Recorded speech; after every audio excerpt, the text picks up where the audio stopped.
members of the OG Army. Get those wallets unfolded.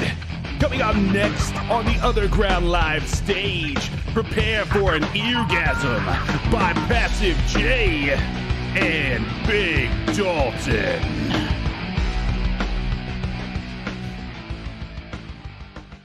Well, good afternoon, and welcome to yet another edition of OtherGround Live.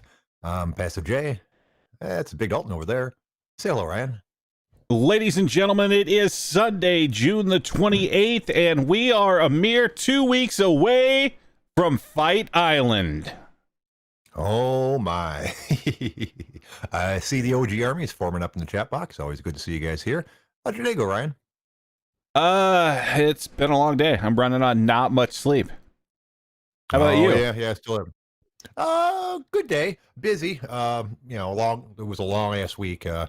If possible, even working more hours than I normally do in the summer, which is normally already a lot of hours. But that's fine. That's how it pays the bills. Had a slightly frustrating incident earlier in the day with. Excuse me. I think the worst part about it is it's not really anybody's fault.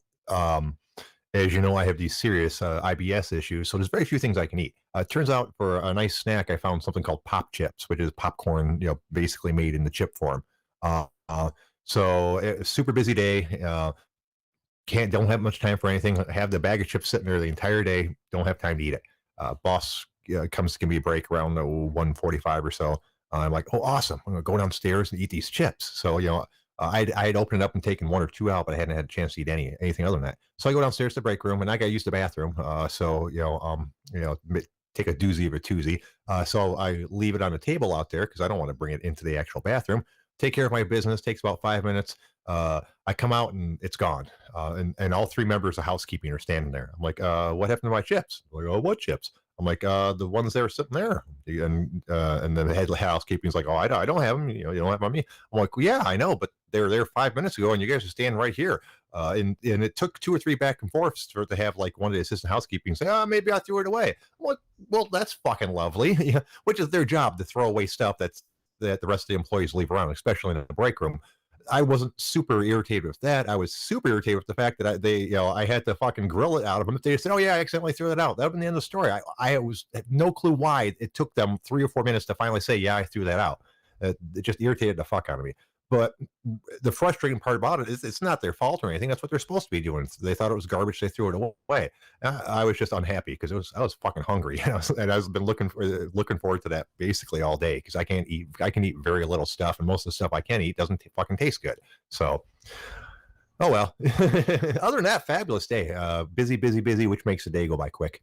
So your back isn't getting any better, huh, sir? No, I'm still fucked up. Like, it's not so. It's gotten slightly better, but it's still in a position where, like, I can't find a position to sleep for any extended period of time.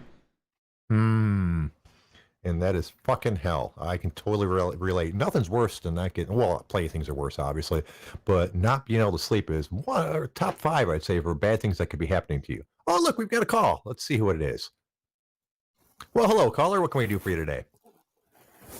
Hi guys. I just wanted to phone in to address a rumor that I'm racist. That's wrong. I'm not.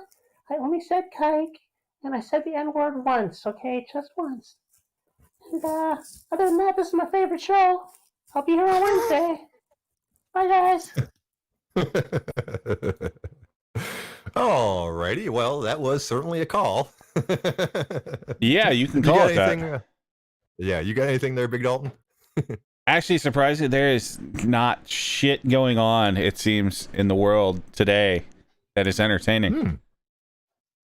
Well, let me, in that case, let me go to the mighty Yahoo News, because obviously I was at work all day and I did not have time to find anything. And the very first thing I see is Mexico launches raid after assassination attempt of the police chief, which is interesting to say the least. Mexican authorities have carried out a series of raids while investigating the attempted assassination of Mexico City's police chief, according to local media. Omar Garcia Harfuf. Jay, don't read the articles. Don't read the articles. Wow. So this seems like just normal Mexico. Like this is a normal Mexican headline. I think none of us are surprised with what you just read. Yeah.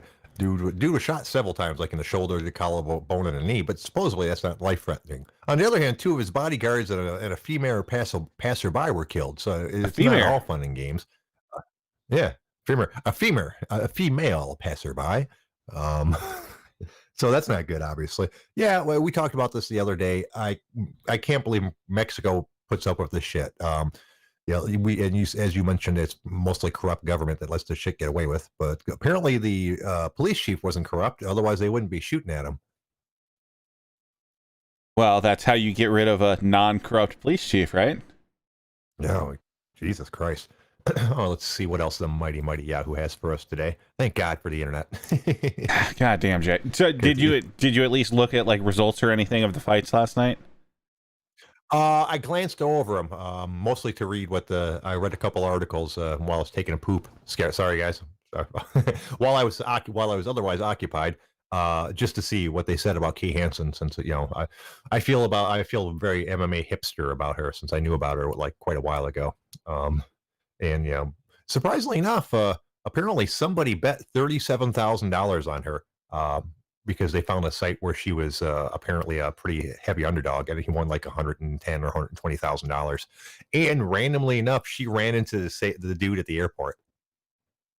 Yeah, I saw that. It's still nothing compared to the guy that dropped $1 million on Shevchenko. Oh, I'm not sure if I'm familiar with that story. Jay, we talked about that. There's a guy that bought, that bet.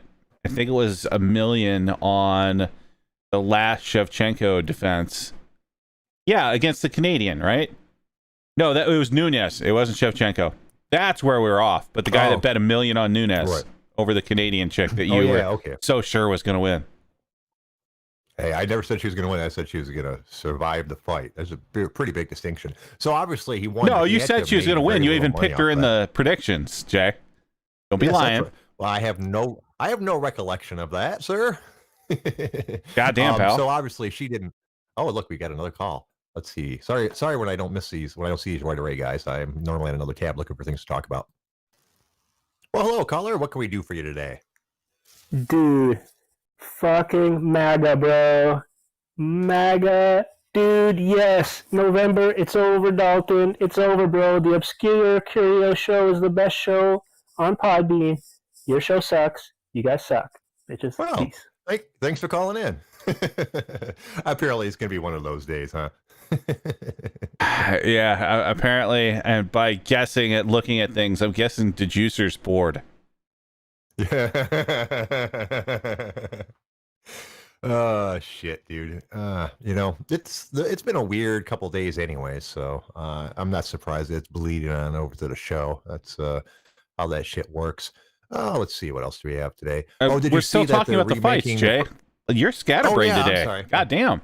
I am kind of a little bit. Let me pull up the results and we'll talk about that shit. That's probably the best thing to do, so that way I stay fucking focused. Well, if nothing else, we at least talk about the good fights, because like at least the ones that folks that if they haven't got the chance to watch should go back and watch, and then obviously the ones you should go actually watch because you're not an MMA fan. All right, why don't you go ahead and start? So most of the main card was actually decent. So it started out with Julian Erosa versus Sean Woodson. Woodson, I think if I remember right, was the guy with the stupid stomach tattoo that I predicted against. And Erosa pulled an upset in the third with a nice Darce choke. So that was a fun fight. Oh, and apparently Woodson came in as the biggest favorite on the card too. Did he really? That I didn't know. Yeah, that's what it says here. Yep, that's what it says here on my little website. Brendan Allen versus Kyle Dawkins was a great fight. Back and forth. Good fight. Fucking Perry won. God damn it. Well, see, I did say that I believe I did pick him because I thought that this bullshit with his girlfriend wasn't going to matter because he's very recently out of actual camps and training and stuff. But I also said on the other hand, if he keeps this nonsense up, I don't really expect him to see him winning any more fights after this. Well, but he'd already been trained up pretty good. Also, he was fighting Mickey Gall of all people. Right. So. Right. Isn't that dude supposed to have a black belt? I saw some clips of that fight. That dude did not look like he had a black belt. Well, the fight wasn't on the ground much. So I don't know Well, that's what where. I'm saying. Just because Well, you have, the couple clips I saw and everything I read said that. Go ahead. but just because you have a black belt, Jay, doesn't mean you're great at taking people down. Well, yeah, no, that's true. But I also, from what I understand, Perry looked really good on the ground with his guard passes and such. It wasn't so much that. Like, the fight went to the ground a couple times, and generally, Perry is the bigger, stronger guy. Mm-hmm. So there wasn't a ton that actually happened on the ground. Like, he threw a few decent shots, like, from full guard, but, like, it's not like he was moving from full guard to side control to neon belly to mount to, it wasn't like that. Right. So I didn't see this part, but I saw someone posted that he got like a mounted crucifix on Gall at one point. yeah, so that was late in the fight. You could tell, and I don't know, this was a previous Gall fight too, that he just gets blown up after about 2 rounds. It seems like he doesn't have very good stamina for a long, skinny dude. Right. Well, maybe he just doesn't train it enough. I haven't watched many of his fights, but assuming that he probably doesn't even reach later rounds that often. Well, he has like 6 fights in his life. Really? Jesus. Something like that. Christ. I know they brought him in as a relatively easy fight for CM Punk, but Jesus Christ, that little? Well, they didn't really bring him in as an easy fight for CM Punk. They brought him in with somebody that could get licensed against him and most likely beat him. So when he went in there, I think he had 1 fight total. Huh. Well, that's crazy. The entire CM Punk thing was crazy in the first place. Yet another example that my favorite sport is not really a sport. It's more of an entertainment with some sporting elements to it. Because there's no way that dude should have been fighting in the UFC in any way, shape, or form. And I didn't mind that so much as it seemed unfair to like everyone else who was supposed to be in there and hasn't got their shot yet because CM Punk's doing his thing. Well, I mean, he brought a bunch of money in. That was the thing. And if you think about it, like the only other guy really to ever try it was a guy that was extremely successful, but he actually had a background. Right. And I think it's unfair to call him unathletic because I don't think you can do professional wrestling without being a fairly athletic person. But people called him like the most unathletic pro wrestler in the world at one point. And I don't watch professional wrestling at all, so I've never seen him do that side of his thing. But man, people were really harsh on him when he came to the UFC. He's like, "Oh, dude, just got nothing. He's not an athlete. He doesn't know what the fuck he's doing." I'm like, "Well, I assume he'd know how to do something." But over and over, that's what I heard about him is that he's super unathletic. Well, skills don't exactly, transfer over perfectly from one line of work where the entire purpose of the entire thing is to work with your opponent to look good, to actually getting punched in the face. Right. And Bubbles, what I meant was there's no other sport where someone would be inserted into the highest level of the sport because they thought they would get more eyes on the sport and make money. You don't see that in like the NFL or the NBA or anything like that. No one's going to throw CM Punk onto like let's try him as a quarterback. That's just not going to happen. That's why while MMA is obviously a sport, it's less of a sport than those because it allows that kind of shit to happen. But it's not that at all, Jay. Like if you're talking about like basketball or baseball or football or things like that, of course no team is going to bring in a fucking celebrity to play on the team. Because they don't really gain anything by it. They're going to sell out every time no matter what. In the UFC, they bring them in because it's the actual like league bringing them in just to get more eyes and sell more pay-per-views. Right, but there are plenty of shitty baseball and football teams that don't fill their arenas. Why not have him come in and so attract attention, get the people in those seats? See, it sounds silly that way, but in MMA, it's apparently perfectly acceptable. Oh, we got yet another phone call. I think it's gonna be one of those days. Hello, caller. What can we do for you today? Moo. Moo. That is clearly a Canadian cow. Moo. That's great.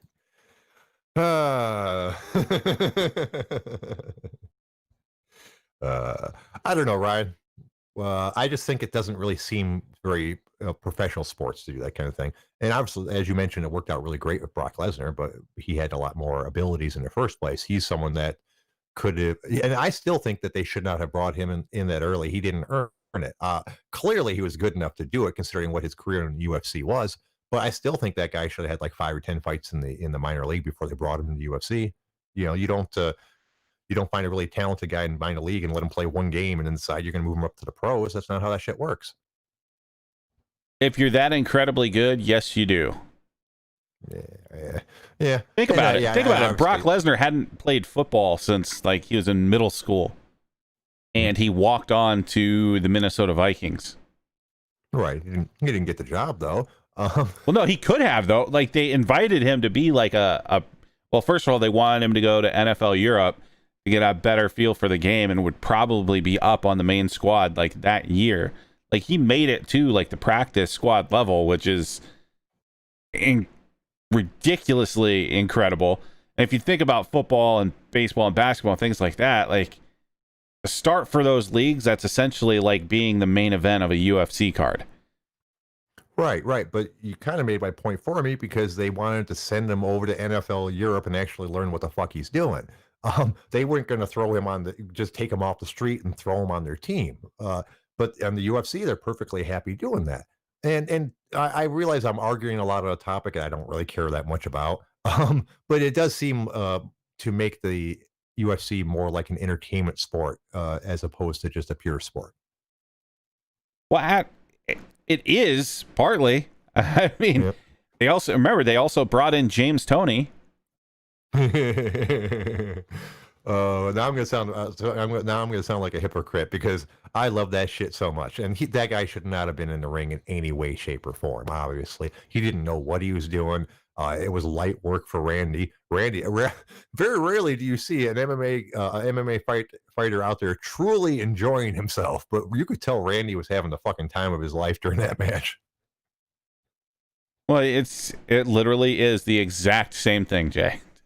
Yeah, I know. As I said, I was going to be hypocritical.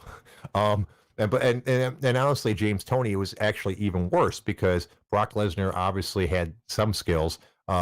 James Toney, not only was his skill set not correct since he was boxing, he's also old as fuck. I'm actually glad it went the way it did because I went from going, this is going to be fun to, man, that guy's going to get fucked up really bad. So when Randy went with a single ankle pick and took him down and just started, ground and pounding him against the cage, that was basically the best thing that could have happened to Toney because otherwise he was going to have a fucking long night. Well, yeah, that's what happens when you go into a different sport that's not yours.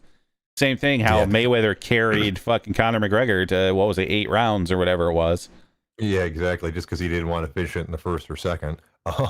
Which was ridiculous. And people still argue, oh no, that's because of how good Conor was. That's how long it took the greatest boxer in the world to finish him. Did you watch the match, sir?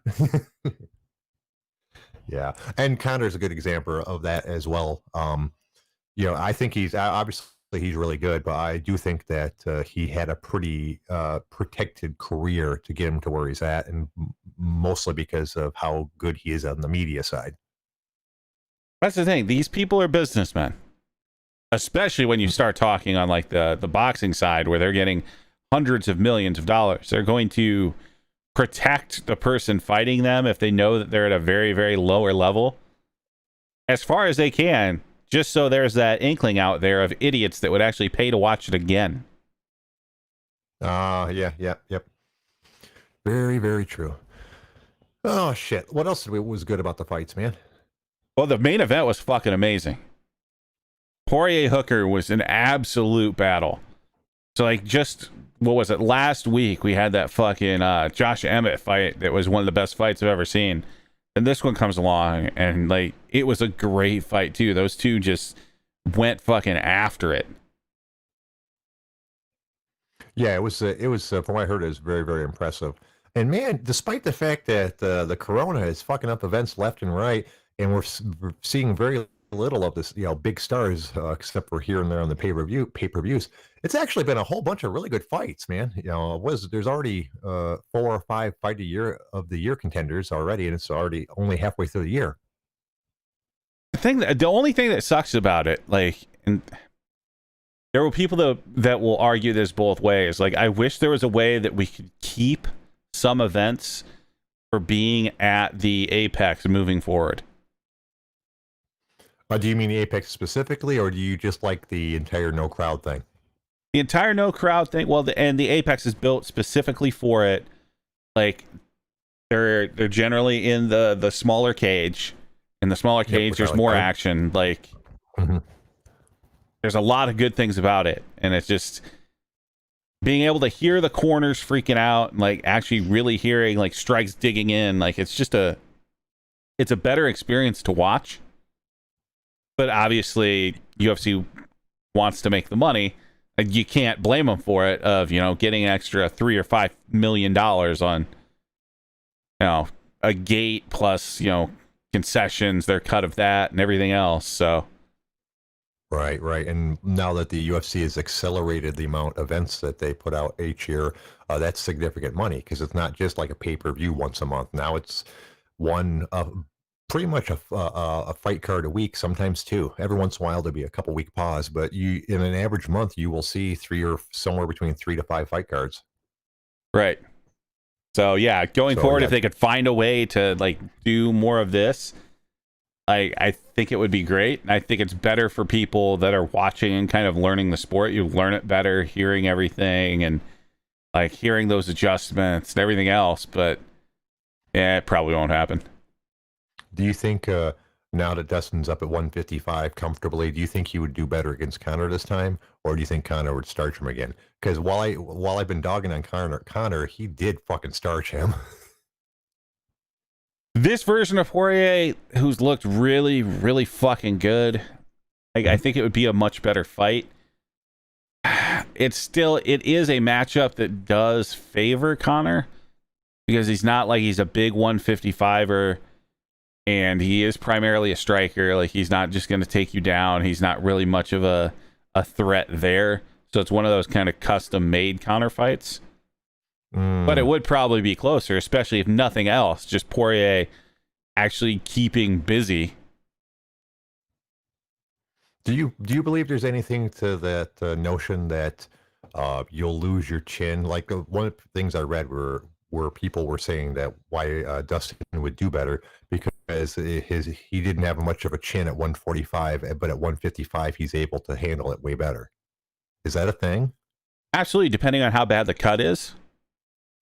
Because if you're really, really cutting and you're completely dehydrating yourself, like, you are going to be more apt to being knocked out, just because, I mean, your body is deteriorating at that point. Interesting. So because that was the main thing. They said, I was something I was reading on the UG or something. It was actually a thread, saying how awesome Conor was, because he could knock out Dustin while Hooker couldn't handle it at all. And the response was that's because Dustin was at 145 instead of 155. Well, yeah, that's definitely going to be a thing. And it's just, if people trying to make that comparison, it's just lazy and dumb. Right. Like, you have no idea how that fight would run back, especially with the run that Poirier's been on versus the run that McGregor's been on.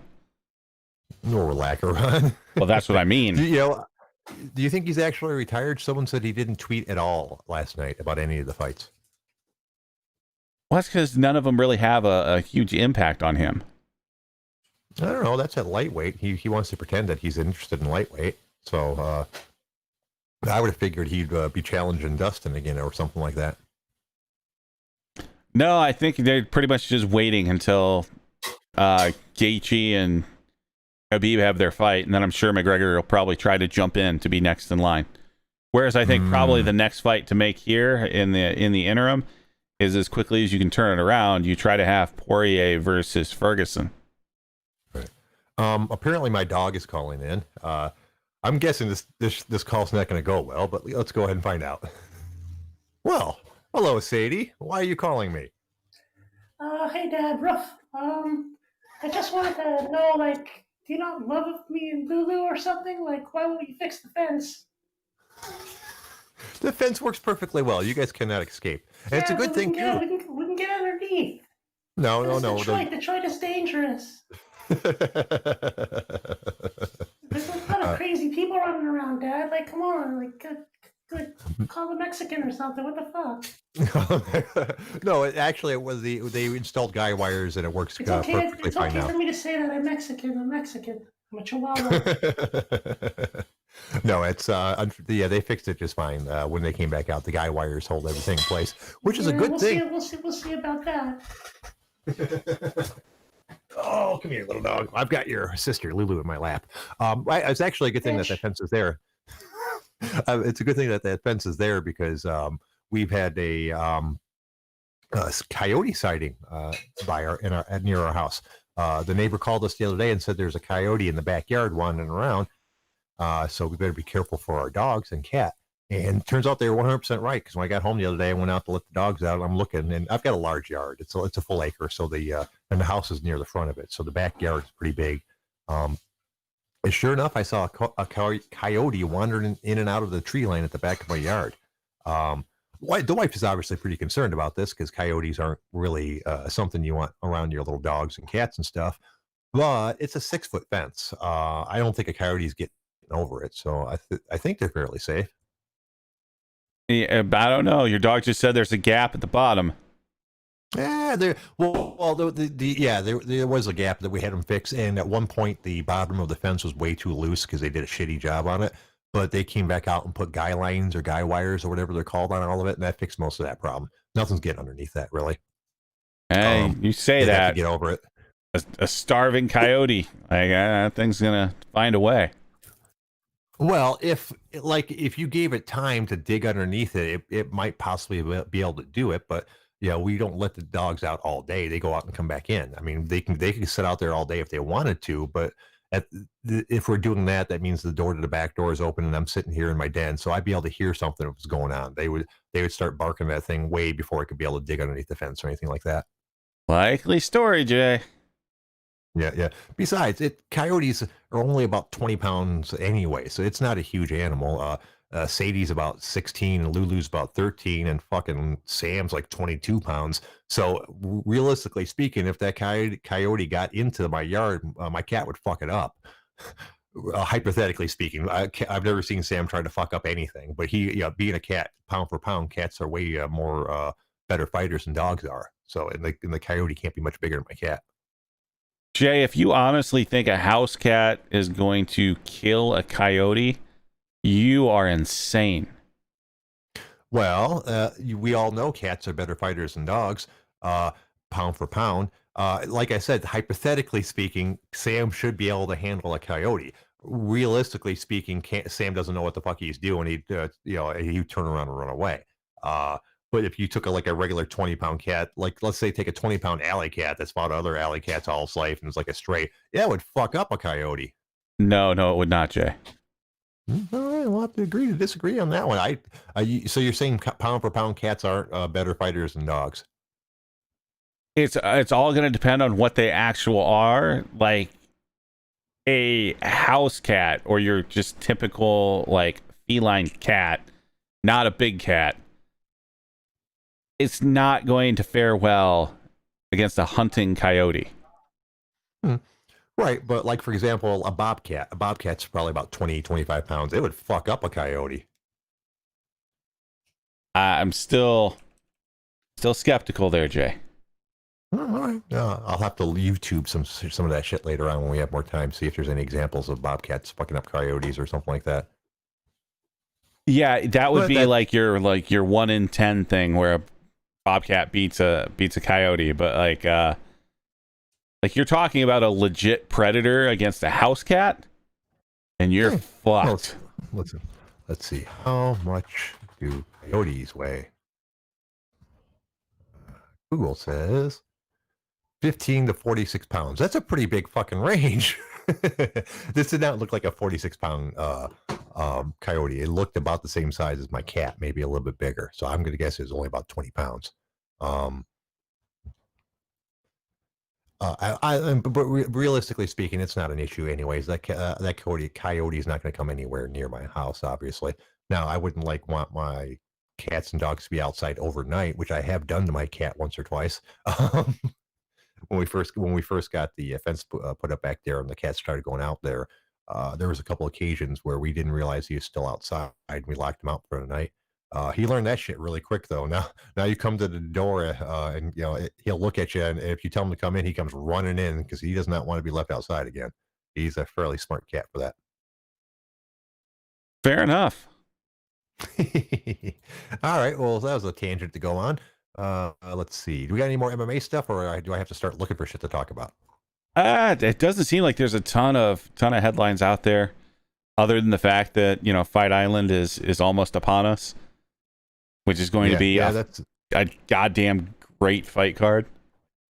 Do you the UFC posted like a picture of them building like an octagon up like with the sunset behind it or something like that? Do you think they're going to do that? That's obviously got to be like a photo prop. They're not seriously going to have like the fight in the octagon in the middle of fucking nowhere. It's in an arena, right? Right. That the octagon they were putting on the beach was like for training and shit like that. Oh God, yeah. Someone's going to want to train in that. Holy shit, dude. That floor will be like fucking lava. What they say, it's like averages 105 there or something this time of year. Well, yeah, it's not exactly Hawaii. And man, that'd be horrible. I hate working out once it gets above like 65 in my room. 85 would be fucking horrible. 105, I don't see how you could function like that as an athlete when it's that hot. It's really not that terrible. It's not fun, but right. I mean, anybody that ever has done a wrestling practice, like you are in a room that's generally over 90 degrees with no ventilation, and you're pretty much just getting cooked for like 2 hours. Yeah, that'd be no fun at all. Well, no, it's not designed to be fun. I'm sorry, I do have an anti-cat prejudice today, so we won't be taking your call, sir. Really? Is it not as bad as I thought? I mean, because when lifting weights anyways, once it gets pretty hot out there, it's very like exhausting. I can tell a huge difference between how I feel after a workout in 65 and a workout like 85, for example. Yeah, once you're kind of used to it, it's not terrible. Like I said, it's not fun, but it's not that bad. All right. Call back tab if you want. I'll take your call. I said I never deny people's calls, and I won't start now. If you really want to call up and talk about cat shit, you're more than welcome to. I mean, on one hand, we're having a really weird show. On the other hand, I think that's the most calls I've ever gotten before. I don't know about that. We have done, like 14-hour fight companions. So there's that. Okay. Yeah. Oh, speaking of fight companions and keeping shit of stuff, keeping track of stuff rather, as it turns out, Wednesday will be the 100th episode of the OtherGround Live. Obviously, we're way past 100 when you count all the fight companions and stuff like that, as far as hours and things like that. But for the official show, Wednesday will be our 100th episode. I'd like to do something special, but I can't imagine what. Well, get on that, Jay. This is your baby. I'm trying. I'm trying to think of something. We just had Serena on a couple weeks ago, so we probably don't want to pull her in again. I don't know. Maybe I'll beg people on the internet. You never. One of these times it'll work. You just need to set your expectations a little lower. Right. Oh yeah. I mean, I've been trying.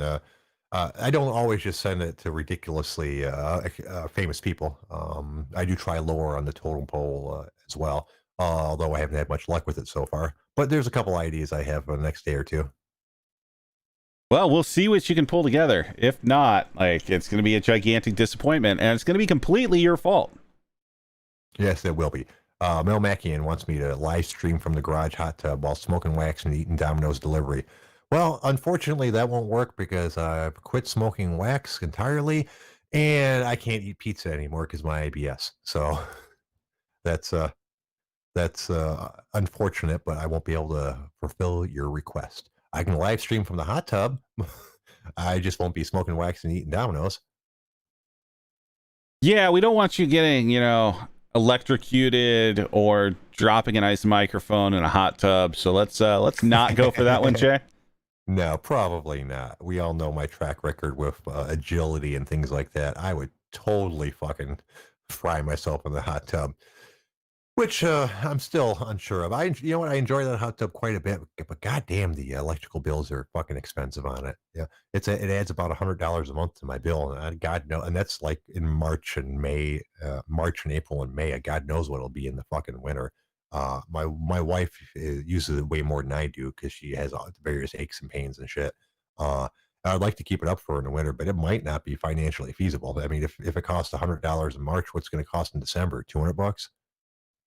See, this is the time that you invest in, some solar panels and Solar run panels off, are and then run off like one of those Tesla batteries and just have it completely just set aside for your hot tub. unfortunately, solar panels are still expensive as fuck. my my wife's dad had some put on his house, which is hilarious because I think he lives in Pontiac. He's got a nice little house, but he doesn't live in a great area. He's lived there since the 80s, so he refuses to believe that it's a bad area because he's like, oh, no, you don't. I've never had any problems. Which makes my wife laugh because he got his ass kicked like in the early 90s at a party store or some shit like that. But he spent God knows how much money on solar panels. I think $30,000 was the number I heard, and put it on a house that you can buy for $60,000. I mean, if he's never going to move or anything like that, plus he's like 70 something. I'm like, dude, you'll be dead before you get your money back on that project. And you can't sell it. You're not adding $30,000 of value to the house. You're not going to be able to sell that fucker for $100,000 now. So to me, it was a really odd choice. But on the other hand, I am really fucking jealous that he got it done because I'd love to have solar panels all over my house. Maybe he just cares about the environment, Jay. Ever think about that one? Huh? No, I had not thought of that at all. I hadn't even considered it. You're right. I'm an asshole. He's just trying to help out planet Earth. Goddamn right. So get your solar panels for your high-class inflatable hot tub. Otherwise, you're really going to have to go low-key and get like a generator that can be, charged by pedaling a bike. Ooh, and then you can just sit out. Then you can just sit out there, like a hamster on a wheel. Recharge it every day. Yeah, that dude's an odd dude. Like for example, recently he spent like 20 grand to buy a Ford Thunderbird, not an old one like the newer models, which are still kind of old now because they stopped making them. You know what I'm talking about? Like the 2000s Thunderbirds. I think I remember seeing them. They weren't that great looking, so I don't remember exactly what they looked like. Right. And I think they're convertible or like hard top where you can take off the top or some shit like that. And I looked it up. He didn't get a bad deal at $20,000 for the car. But what amazes me is the dude that doesn't have a driver's license and hasn't had one for years and years and years. I'm like, why are you buying cars? Your wife has a car. She drives you around wherever you need to go. You can't drive this car. He bought it because he liked the car, but it's not like a collectible car. I mean, he got a decent deal on it, but it's low miles and all that good stuff. But I can't see it like that's not why he bought it. He bought it because he wanted it. And I can't imagine buying a car if you don't drive. I mean, you bought a Wookiee suit. Like some people just make odd decisions in life, Jay. That is true. I can't begrudge him on that, obviously. But yeah, it just seemed very odd to me. Let's see what else we got today, sir. I'm rolling through Yahoo News. Oh, did you see that they're remaking The Princess Bride in the dumbest way fucking possible? Nope. Have you ever seen The Princess Bride? I think I already know the answer to this one. No, we've talked about this before. I've seen it before. I can't recall much of it. Like it just. Oh, okay. And again, it's something that anymore it doesn't hold up. Like, I think I saw it on probably like a year or two ago and like watched like 5 minutes. I was like, I can't do this. Well, it's a very beloved film for many, and I'm laughing my ass off because I've seen a couple people post the article about it, and they're like, "Oh, they can't be doing this." No, they're not doing it. When I say they're doing it in the dumbest way possible, I 100% mean it. What is happening is a whole bunch of big famous Hollywood people fucking during quarantine got together and decided to act out scenes from The Princess Bride and record it on their cell phone. Which is why every scene is like from different actors. Like no one person's playing the entire one character for the entire movie. They keep on switching it back to different actors and different from scene to scene. which is fucking retarded. And they're going to try to sell this as like an actual movie. They said it's going to come out in a couple months or something like that. Yeah, but I'm sure what they probably mean by that is it's going to come out in a couple months is something that you can download for $5 that goes to some charity. Yes, and that's exactly what it is. It's going to be, I'm sure it's going to be super duper cheap, and it is going, all the money from it is going to a charity. So it's not all bad, but it really cracked me up seeing all these people complaining about it that obviously had not read the article at all. You know, they saw the headline that Joe Jonas and Sophie Turner are remaking The Princess Bride. And then if you look into it a little bit further, Joe Jonas is playing the chick, and Turner, Sophie Turner, is playing the guy for their scene, anyways. And there's actually a whole bunch of big names doing it, which is why I thought it might have been semi-interesting until I realized they weren't doing a real movie. They were just doing like scenes on their phone.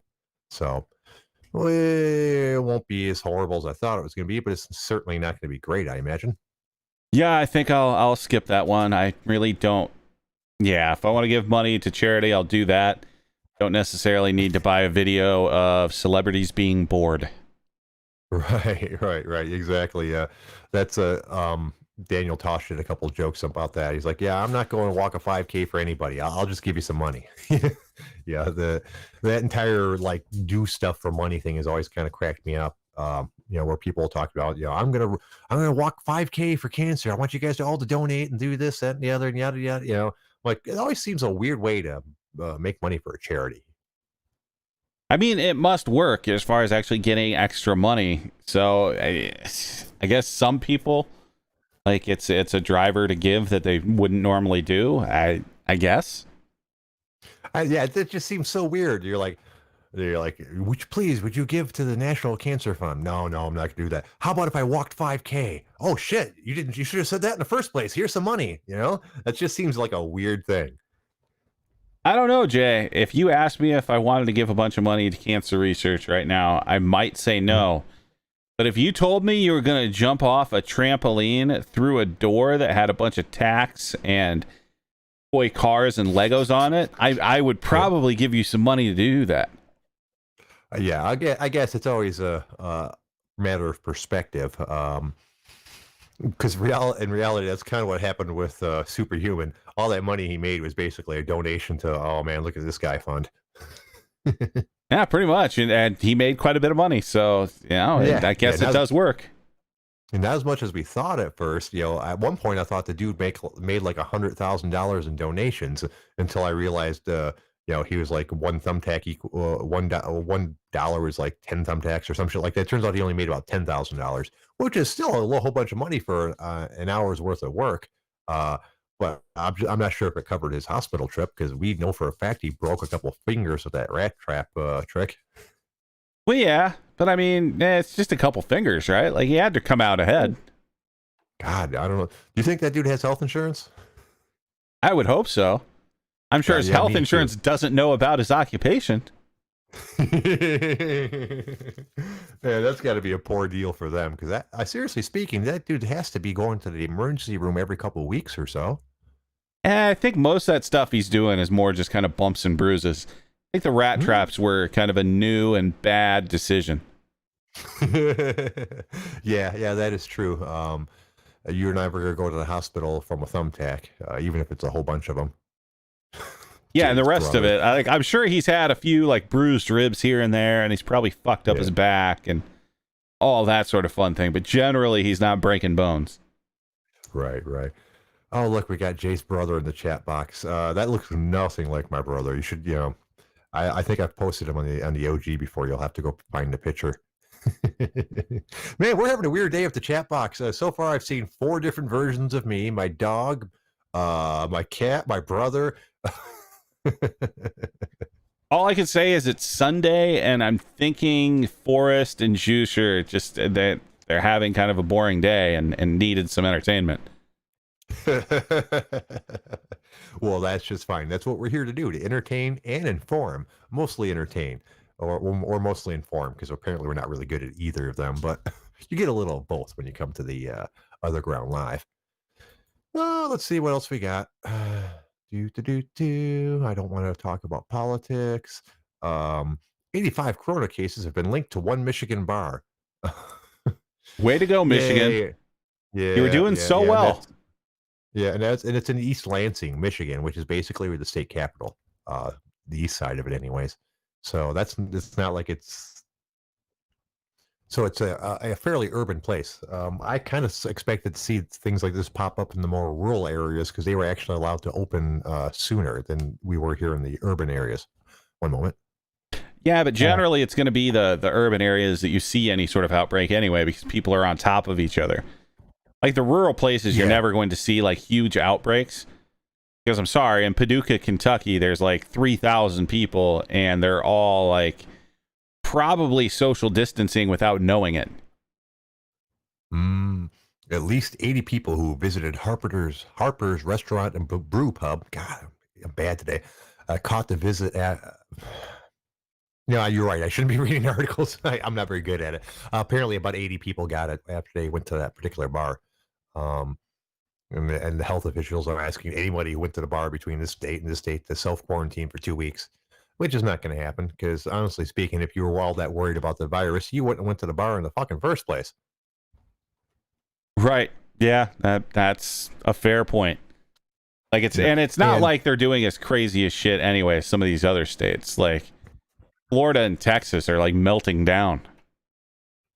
Yeah.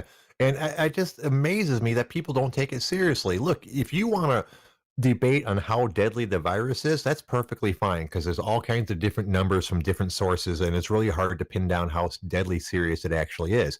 Nobody should be arguing about how contagious it is. It is way more contagious than the common cold or the flu or things like that. You don't see this shit happening with all these other stuff. And yes, I know they don't track it the way they're tracking the COVID, but it's clearly obvious that COVID is really, really contagious. Yeah, it absolutely is. So, and there was just the headlines that came out that China's having to lock down another portion because they're getting a second wave in areas. Right. So, like, they're starting to lock people down again. Florida, I think, has put some restrictions around, like, bars. Texas has basically closed down bars and put extra restrictions on restaurants. Like, these places that just opened up, that went from, completely closed to completely open, like, it seems like that's not a good way to do it. Right. And at my country club, they take it pretty serious because there's lots of there's lots of old people, and we don't want anybody to get sick and die. Some of the members themselves seem to take it a lot less serious. The vast majority of them I see, are wearing masks, but I've seen like some of the older dudes come wandering in without a mask, and I'm like, "Would you like a mask, sir?" "No, I'm just heading for the locker room." I'm like, "Dude, you are the person we're trying to protect here." I can see if some 30-year-old wants to go bopping through the lobby to get to the locker room, it's not a big deal. I still would rather they wear a mask, but we can't force the members to wear anything. It's their club. But these older people, it always amazes me when one of them doesn't take it serious. I'm like, dude, you could die. I mean, you are like 75 years old. You are like the target audience for this whole fucking thing, and you don't seem to care. I'm told, I don't get outside, but I'm told like outside you'll see them like buddying up next to each other with no masks on. Like we had a big golf tournament, well, small this year, but normally our biggest golf tournament of the year over this last week. And I had other employees telling me that they were lining up for the barbecue, like right next to each other and not wearing any masks and things like that. Apparently they think the COVID doesn't spread outside. And that's a big thing too. One thing I have noticed is that everybody's eating outside. Like last night we had 25 tables, I think it was, about 90, 100 people, which is a moderate day for us. It's a slow day for the summer, but it's been a lot worse than that. All 25 of them tables wanted to be outside. Not a single person wanted to be inside. And normally being nice out, that's not that uncommon, but nobody wanted to be inside. And a lot of people told me that if they couldn't be outside, they weren't coming because they were worried about the COVID thing. Why do they think it doesn't spread outside? Well, it is scientifically safer outside. It still definitely spreads, but it is safer outside. Why? Because it doesn't get contained as much.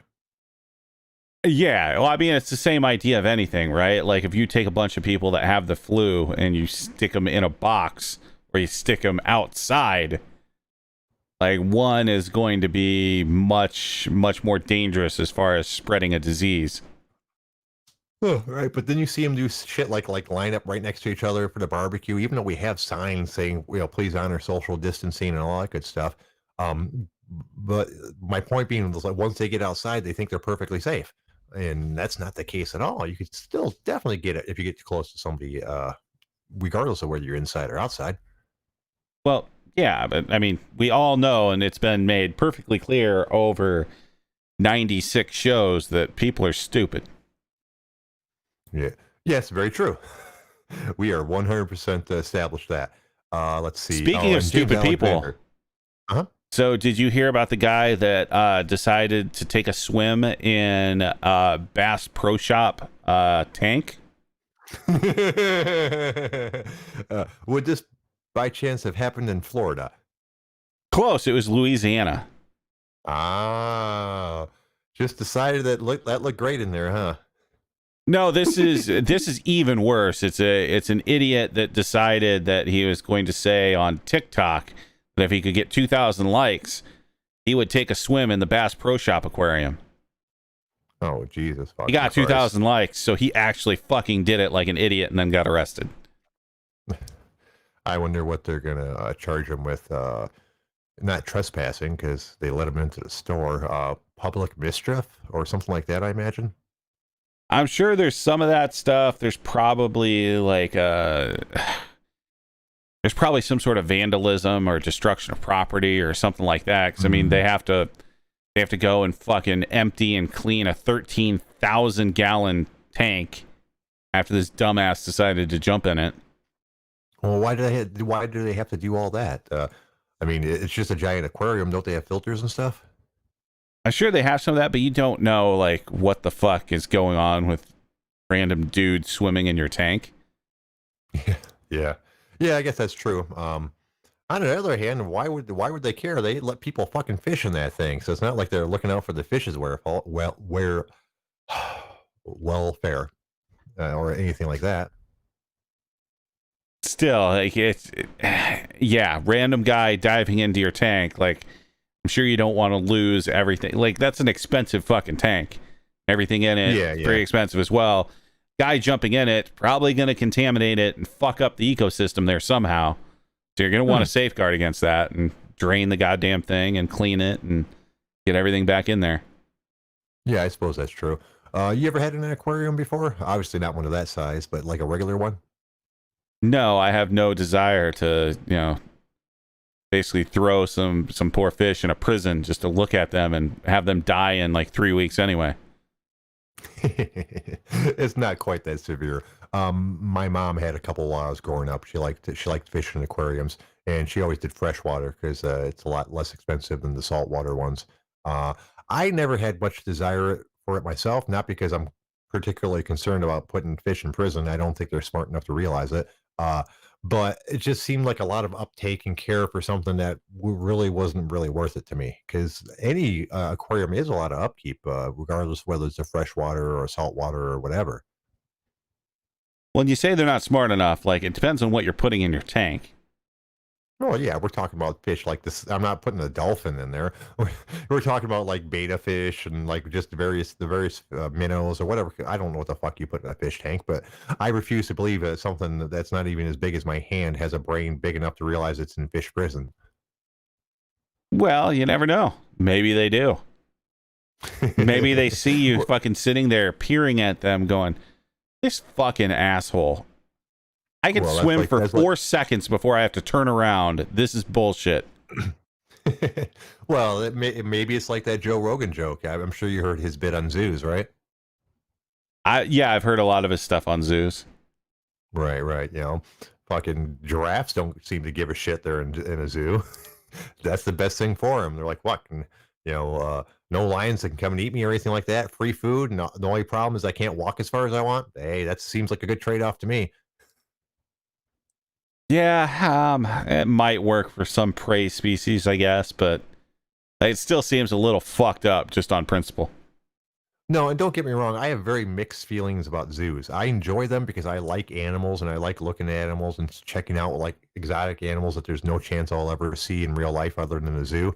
Because it is a different experience than like seeing it on TV or something. But I realize zoos are fucking suck ass things for the animals, and being an animal lover, it's weird for me. I shouldn't like zoos. I should realize that they suck. But and I haven't been to one in like 10 years or anything like that. But I kind of like zoos. I can't stand them. Like, I understand there are some out there that are truly there for like conservation's sake. Mm-hmm. And like, Yeah. I'm okay with those. Like, we're trying to rehabilitate species and all that good shit. But like, other ones go in there to watch fucking apes and monkeys fucking inside cages. Like, Yeah. that's a little fucking far for me. Yeah, and when I speak of zoos, I don't like those exhibits. They make me feel bad. They're way too close to us. It does feel like you just put someone in prison. But like with like a rhino or a giraffe or something like that, yeah, that's cool. They don't seem to mind, so I don't mind. And the Detroit Zoo was actually a pretty good zoo as far as that goes. It's well known, and it's not like the old style zoo where they got them all like in cages. Each of them have like their own environment and shit like that. They, as a matter of fact, just put in like a penguin exhibit a couple of years ago. That's supposed to be like world class and really innovative. And it seems like most of the animals have plenty of room to walk around and do stuff, as opposed to like prison zoos back that they used to have. Yeah, but if you look at the scale of like real life, I don't care how big of a cage you put them in, it's still pretty fucked up. Yeah, and like you take the largest zoo in the world, like that's still not anywhere in comparison to free roaming. That is true, and as I mentioned, I do feel hypocritical about it, and I do feel bad about the animals there. But I can't lie when I say that I don't enjoy going there and looking at the animals. But as I mentioned, it's been 10 years since I've been there, and I don't really have any desire to go there anytime soon. So apparently, I don't like it that much. Well, you also just don't like going places where people will be. Yeah, that is very true. We're trying to plan out a vacation here in a couple months. It's just like a 2-day thing or something like that. We wanted to go to our favorite place in Port Austin and stay at this little place called the Beachcomber Motel. I think I mentioned it before because it's got a room right on the beach. You're literally 15 feet from the water. Like you can open the windows and listen to the surf and all that good stuff. Unfortunately, they were booked up for the dates that we wanted in August. As it turns out, they're booked up completely until mid-September, which surprised the fuck out of me because we only started letting people back doing this kind of things less than a month ago. So a month ago, they had 0 reservations. Apparently, you tell everyone that they can go out and do stuff, and everyone fucking goes out and does stuff. We're currently looking to see if there's someplace else we want to stay there or possibly go someplace else. But I suspect I'm going to have this problem with any of the normal like tourist vacation sites in Michigan that we'd consider going to.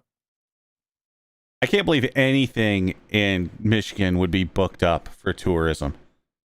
Oh yeah, well, and Sly Dog mentioned Traverse City. Actually, Sly, that's worth thinking about that. I haven't brought that up to my wife yet, but I was talking with the head chef at work, and he suggested that. He says it's very beautiful. Of course, he was all talking about wineries and things like that because he's a wine person, and that wouldn't be me. But he made several suggestions on places to go in Traverse City. That fucking whiner. Dude, I wish I enjoyed wine. It seems like an interesting hobby, beyond the obviously just drinking the drink part, because lots of people like, oh, this wine pairs with this, and this wine's that. Oh, this one's this old, but this one's from this place, and it seems like an interesting hobby. But since every time I've tried wine, I thought it was fucking gross. It's not really something that I can get into. You're a wine person? No, the only time I'll really have wine is generally like when I have to go and like be taken out by vendors and shit like that, right? Where they'll buy expensive wine that's specifically paired with what you're eating, but. Right. Like especially the super old wine, like that shit I don't even get. Like, I'm sorry, I have no desire to drink something that was concocted in like 1940. Yeah. And 9 times out of 10, it's bad by now anyway. So it's very rare for the wines to last that long. We had a case where that did happen a couple of years ago. One of our members brought in a bottle of wine from like 1931, I think it was. had us open it and didn't even drink any of it. So apparently, like a couple of the employees had it and they said it was pretty good. But the wine guy at work, who was one of the people that had it, he said he was pretty surprised that it was still good because the odds of that are getting slim once it's really that old. Yeah, I've never understood that whole thing. I guess I've also just never understood it because I've never had, like, and I've had some relatively expensive wine. Like, there's not that big a difference. It's all kind of the same thing. Right. And there's other, wine is not the only thing that does that. I don't know what this is. I think it's a cognac or something like that called King Louis V or 7th or 8th. I can't remember the name of it, but it's fucking like $3,000 for a fifth of it. Yeah, I don't understand any of that shit. Like, once you start getting above like a little over like $100 a bottle of anything, I'm like, the benefit of this just doesn't necessarily outweigh the cost. Right, exactly. Thank you, Sly. I'm sure I knew Sly would know what it was. It's King Louis the 13th, or no, that'd be the Jesus, the Jay. 8th. Hey, I had to think about it for a second. Yeah, that'd be King Louis the 8th. Yeah, that shit's expensive as fuck, but we sell it, bottles of it on a fairly regular basis, and that always just blew my mind. As you said, I've tried different liquors before, and obviously some of them were better than others. So being a Jack Daniels person, obviously I've tried regular Jack Daniels, then the Gentleman Jack, which is delicious, and then even better is like the Jack Daniels single barrel. So I do understand that there are different levels to this thing, but that's the difference between like a $20, a $35, and a $50 bottle. Once you get past that, I can't imagine how much better can it be? If someone offered me a $2,000 bottle of Jack Daniels, I can't imagine there's any way that it could be that much better than like the $50 single barrel stuff. Yeah, I'm with you. There's a point of diminishing returns, and I think it's generally around the $100 mark. Yeah, I think so as well. Maybe a little over, maybe a little under, but like, yeah, when you start talking like $1,000 for a bottle of something you're just gonna drink, like that sounds fucking stupid. Yeah, and I realize for some of these people, $3,000 for them is way different than $3,000 for us. I was arguing with somebody on the internet about that when it came to cars. Apparently, someone bought a Lamborghini and crashed it in the first 20 minutes, and someone was making comments of how ridiculous it was that someone could spend that type of money on a car in the first place. And I pointed out, I was like, well, it's not. It's a matter of perspective, really. Plenty of people buy a $30,000 to $60,000 car while they make somewhere between $30,000 to $70,000 a year. So if you can afford a $30,000 car, if you make $50,000 a year, clearly you can afford a $300,000 car if you're making like $800,000 a year. And and the guy said, well, that's why you're poor, because you think like that. I'm like, dude, he never responded, but my answer was like, okay, how much money do you think you should make a year before you can afford a $30,000 car? How much do you think you should make a year before you can afford a $60,000 car? It just blew me away where he said that someone who made $60,000 or $70,000 shouldn't be buying a $30,000 car. I'm like, well, fuck, how that means you can't buy cars. Well, and part of it, so like when you start talking about these people that are buying supercars, like for the most part, like these are people that they will continually buy these over their lifetime. But the good thing about it is once you buy one of those things, like they hold their value so much better than any other type of car. Yeah. So yes, you end up at the beginning, you make a kind of ridiculous purchase in buying like $100,000 car. But the great thing is, a few years later, when you want another $100,000 car, your last one is still worth $80,000. Right, exactly. And that varies from supercar to supercar, but for the most part, that's true. They don't depreciate quite as much. Oh, why not? We'll give it a shot. Welcome, caller. What can we do for you today? Just bring the cheeks, and I will commence to clap. Well, that was short but sweet, wasn't it? I think on that note, we should probably end the show. I want to thank the OG Army for showing up in the chat box. We can't do the show without you. I want to thank all the people that made a call today. You made it for an interesting, if confusing, show. I want to thank my co-host, Big Dalton. I couldn't do the show without you, sir. What you got, Dalton? I've got two things. Number one, Jay, this Wednesday, episode 100, Get your shit together. I will, sir. Past that, really, yeah, the only thing I can say is, fuck, I need to go to sleep. But fuck all y'all. You guys have a great night. We'll see everybody tomorrow at 6. Bye-bye.